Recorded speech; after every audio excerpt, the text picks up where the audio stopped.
औज़ुबिल्लाहि मिनश्शैतानिर्रजीम बिस्मिल्लाहिर्रहमानिर्रहीम सल्लल्लाहु अला हबीबिही मुहम्मद व आलिहि वसल्लम।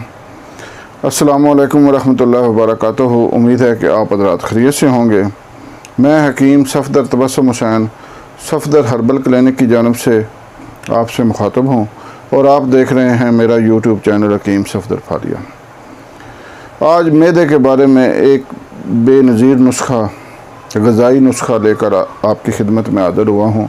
मैदे का मसला आजकल सबसे गंभीर मसला बन चुका है और इसमें असल में कसूरवार हम खुद ही हैं कि बाज़ारी खाने खाते हैं, घर के खानों को नापसंद करते हैं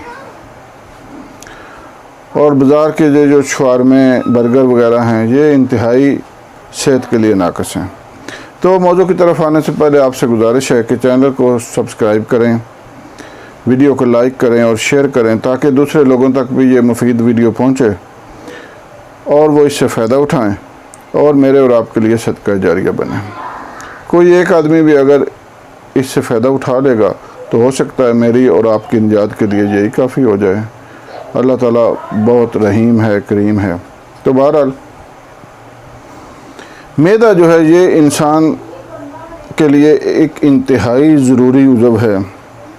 जिस इंसान का मैदा दुरुस्त रहता है और उसका निज़ाम इंहज़ाम सही काम करता है तो अल्हम्दुलिल्लाह मैं समझता हूँ कि वो 100 में से 80% बीमारियों से बचा रहता है और उसको कमज़ोरी से भी बचा रहता है, उसको कमज़ोरी नहीं होती।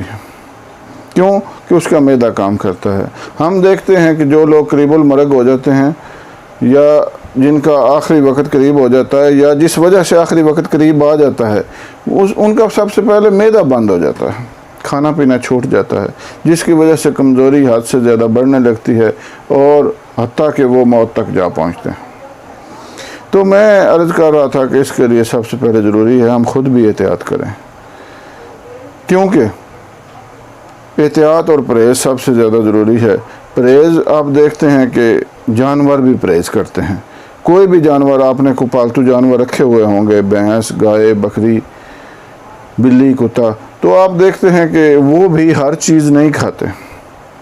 चंद चीज़ें वो खाते हैं और कुछ चीज़ें वो छोड़ देते हैं। लिहाजा जानवर भी परहेज़ करते हैं। हम तो अशरफुल मखलूक़ात हैं, हमें भी परहेज़ करनी चाहिए। कुछ लोगों को चावल जिस्म को फिट नहीं आते तो वो चावल ना खाएं और अल्लाह ताला की नेमतें बेशुमार हैं।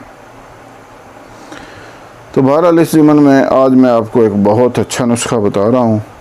ये है एक बहुत बेहतरीन हाजमादार चटनी। लोग दवाइयों के नुस्खा जात से तंग आ चुके हैं, तो इस वजह से मैंने ये नुस्खा तरतीब दिया कि लोग अपने घर में ही ये एक मज़ेदार हाजमेदार चटनी बनाकर खाएं और मैदे के तमाम अवारजात से महफूज हो जाएं। तो नुस्खा समाप्त कर लें। सबसे पहले आपने लेने हैं सुरख टमाटर 50 ग्राम, अदरक आपने लेना है 50 ग्राम, लहसुन आपने लेना है 50 ग्राम और एक अदद लीमू का रस ले लें।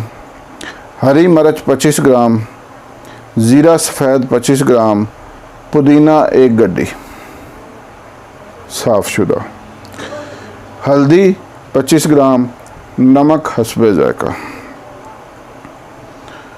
एक दफ़ा दोबारा समात फरमा लें।